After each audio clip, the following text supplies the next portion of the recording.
তোমার ছায়া হলো আমরা আসবো না।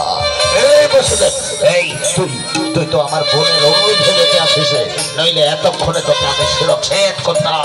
সৈনিকগণ, মহারাজা বলুন আমরা কি করতে পারি?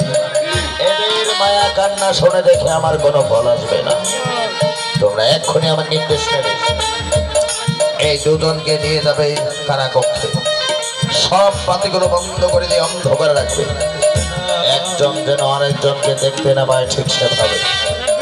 আর তার রক্ষী হিসাবে তোমরা এই দুজন থাকবে। যখনই কোনো সন্তান জন্ম নেবে তৎক্ষণাৎ আমাকে সংবাদটুকু জানাবে। একটি নয়, দুটি নয়, তিনটি নয়, ওই অষ্টম গর্ভে সন্তান পর্যন্ত আমি বসানে আছে।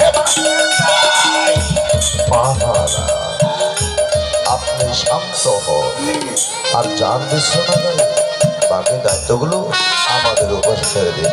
বেশ, কাজে খেলাপি যেন না ঘটে। আর ঘটবে না মহারাজ।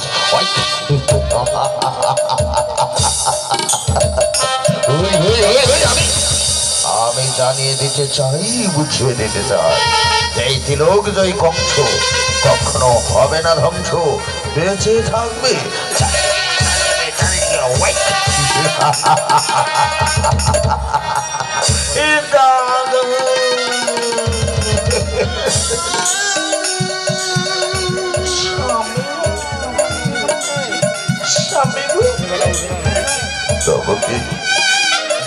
কি বলছো বলো? কেন তুমি আমাকে বিয়ে করতে গেলে বলো? কি বলছো তুমি?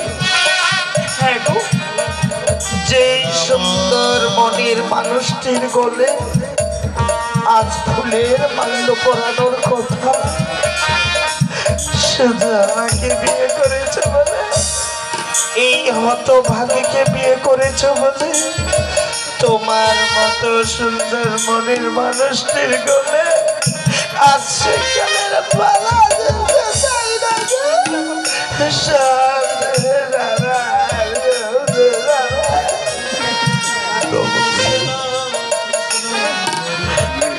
নিজেকে দোষ দিয়ে তুমি কত ছোট আমায় করবে বলো?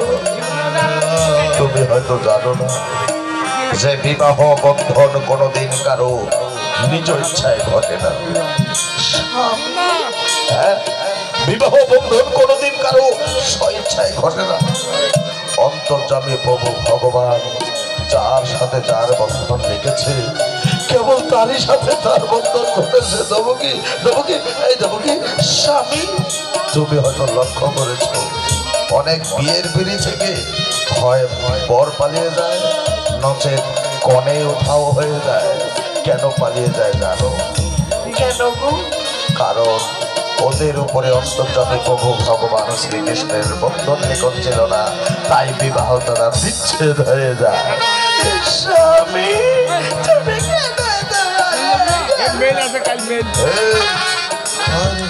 এদের মায়া কান্না শুনি দেখে আমাদের কোনো ফল আসবে না। নিয়ে চলো, নিয়ে চলো, নিয়ে চলো। সৈনিক ভাই, কোথায় নিয়ে যাবে আমাদের? আরে চলো না, চলো না, ওই যে সামনে রঙিন ঘরখানা দেখতে পাচ্ছ, সেখানে গেলেই বুঝতে পারবে কোথায় নিয়ে যাচ্ছি। চলো, হাঁটো।